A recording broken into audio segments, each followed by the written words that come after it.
पुनर्बार समस्त को नमस्कार। मु गत भिडियो रे जमती कही आमे कृष्णर अर्थ आलोचना कलु। आज आम ख्रीष्टर अर्थ कौन कहीं से प्राणेश्वर बाबा जमती कि ख्रीष्ट आ कृष्ण अर्थ गोटे बोलते से आम क्लीयर जाना आम झिकी हेबा ना आम सत्य को आम जाना। तो ख्रीष्ट यही शब्द केउठार आसी ख्रीष्ट यही शब्द ग्रीक भाषार आसी ख्रीष्ट ग्रीक भाषार आसी। तो ग्रीक भाषा रे कौन होइथिला एटा केमती लिखा जाइथिला ख्रीष्ट ख्रीष्टर अन्य अर्थ में इंग्लिश रे अभिषिक्त व्यक्ति बा अनोइंटेड वन बोली जोटा कहूछु। तो ख्रीष्ट शब्द जेहेतु ग्रीक शब्द आसी कौन होइथिला ग्रीक रे ख्रीष्टस होइथिला। स्पेलिंग मु डाकी देउची मने रखिबा दरकार CHRISTOS ख्रीष्टस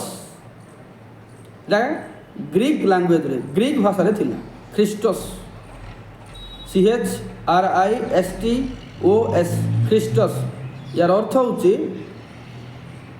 अभिषिक्त व्यक्ति।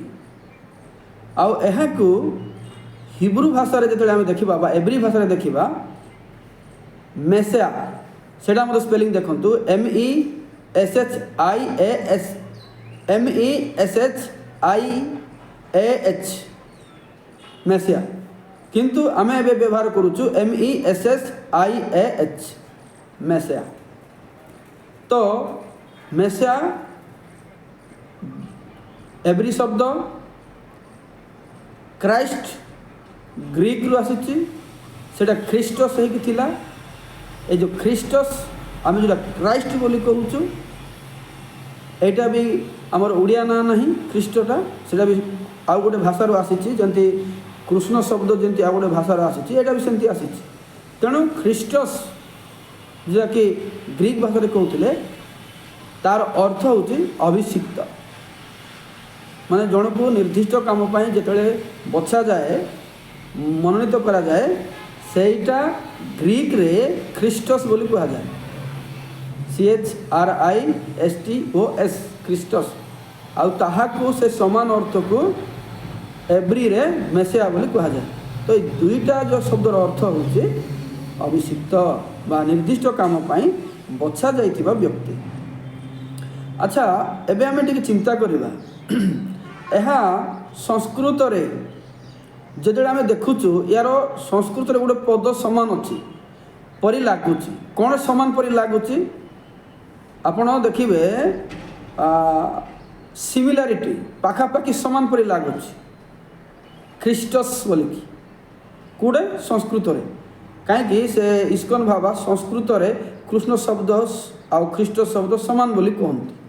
तेणु आपण मैंने ध्यान दिंतु भलरे जे संस्कृत रे जो ख्रीष्ट शब्द समान परी अच्छी तार स्पेलिंग मु कहीदेवी KHRISTOS ख्रीष्टस एटा भी ख्रीष्टस बोली स्पेलिंग करा दिबो स्पेलिंग रे समान जणा पड़े सेटा कोन CHRISTOS एटा कोन KHRISTOS किंतु से ख्रीष्ट आउ ए ख्रीष्ट मध्य रे फरक अच्छे। एमती जदि कहले समान परी लगुच किंतु समान नुहे कहीं जो ख्रीष्ट KHRISTOS ख्रीष्टर अर्थ होची ध्रुत ध्रुत गुड़े धरी व्यक्ति।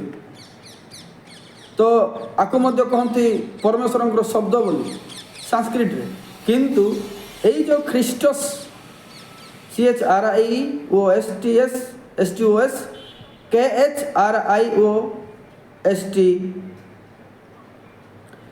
KHRISTOS ये जो ख्रीष्टस ख्रीष्टस तो दुईटा शब्द आपण मन देखिले से ख्रीष्ट एक ख्रीष्टर शब्द अलगा।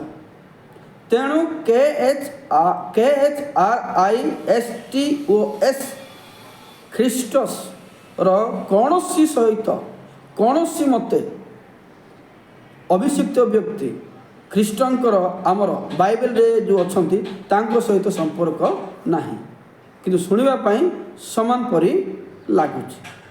ସମାନ ପରି ଲାଗିବାର ଅର୍ଥ ନାହିଁ ସମାନ, ଏହାର ଅର୍ଥ ଅଲଗା।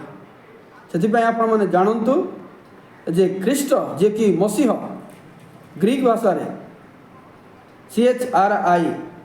CHRISTOS, ସେ ଖ୍ରୀଷ୍ଟର ଅର୍ଥ ଭିନ୍ନ, ଅଭିଷିକ୍ତ, ଆଉ ବାଇବେଲରେ ଥିବା ପରମେଶ୍ୱର ଯୀଶୁଙ୍କୁ ବୁଝାଏ। ଆଉ ସାଂସ୍କ୍ରିଟରେ KHRISTOS